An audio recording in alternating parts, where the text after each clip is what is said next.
खाला जान तशरीफ लाइए। मगर रास्ते में जन्नादा खड़ा था। वो गुस्से के मारे जोर जोर से भौंक रहा था। वो चुड़ैल उसके डर से आगे न बढ़ी और वही खड़े खड़े हाथ फैलाकर बोली, बेटी इस कुत्ते की बदबू से तो दिमाग उड़ता जा रहा है। जब तक इसे जान से नहीं मार दूंगी मैं अंदर नहीं आऊंगी। बड़ी बहनों ने उसी वक्त कुत्ते को पकड़ा और गला घोटकर मार डाला। आयशा बेचारी बहुत रोई, बहुत चिल्लाई, बहुत मना किया, लेकिन बहनों ने एक भी न सुनी। वो 6 एक तरफ और आयशा अकेली एक तरफ। वो गरीब क्या कर सकती थी।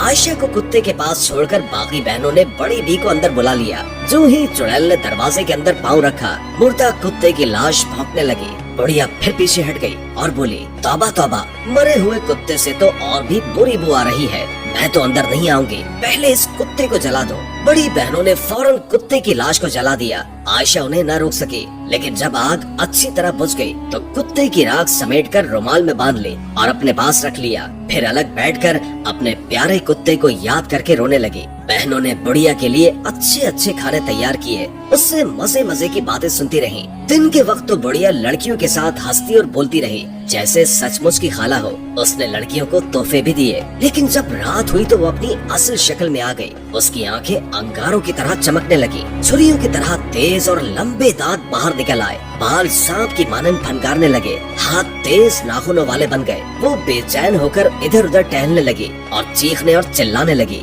इस घर में 7 बहनें हैं, मैं आज इन सबको खा जाऊंगी।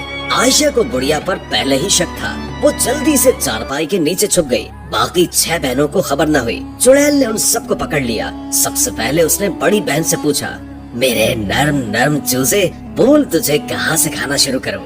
मेरे सर से खाना शुरू करो, क्योंकि उस अहमक ने आयशा की बात न समझी। बड़ी बहन ने जवाब दिया। बुढ़िया ने मजे लेकर बड़ी बहन को खाया, फिर इससे छोटी बहन के पास गई और बोली, मेरे नर्म नर्म चूजे, बोल तुझे कहाँ से खाना शुरू करूं? पहले मेरे अहमक हाथों को खाओ, क्योंकि उनसे मैंने आयशा को मारा था। दूसरी बहन ने जवाब दिया। चुड़ैल उसके हाथों की हड्डियां चबाने लगी। जब सारी लड़की उसके पेट पे चली गई तो उसने तीसरी लड़की से पूछा।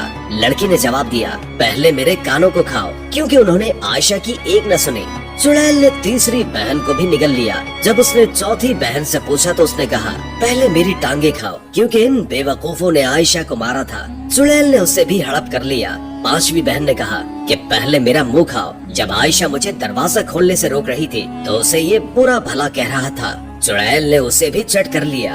अब उसने छठी बहन से पूछा तो वो बोली, पहले मेरी आंखें खाओ। उन्होंने ये नहीं देखा कि आयशा दरवाजा खोलने से क्यों मना कर रही है। चुड़ैल उसको भी हड़प कर गई। अब वो 7वीं बहन की तलाश में इधर उधर देखने लगी। हर कमरे में गई, सहन में ढूंढा।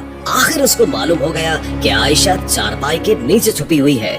मुझसे बचकर कहाँ जाएगी? बोल तुझे पहले कहाँ से खाऊं? आयशा मुंह से एक लफ्ज न बोली। उसने चुपके से पोटली निकाली जिसमें जन्नादा की राख थी। उसने पोटली चुड़ैल के मुंह पर दे मारी। ऐसा लगता था जैसे राख का हर सर्रा जन्नादा बन गया और भौंक भौंक कर कह रहा है कि मैं जन्नादा हूँ, इन लड़कियों का रखवाला। जो कोई ने नुकसान पहुँचाएगा मैं उसकी बोटियां नोच लूंगा। चुड़ैल डर के मारे दरवाजे की तरफ भागी। वो चीख रही थी, मुझे जाने दो, मुझे जाने दो, ये कुत्ता मुझे मार डालेगा। लेकिन कुत्ते की राख भौंके जा रही थी। मैं जन्नादा हूँ, मैं जन्नादा हूँ। इन आवाजों ने चुड़ैल के जिस्म में आग लगा दी और वो तड़प तड़प कर मर गई। आयशा चारपाई के नीचे से निकल आई और घर का दरवाजा बंद करके ताला लगा लिया। फिर ये ताला उसने उस दिन खोला जब उसके अब्बा जान हज से वापस आए थे।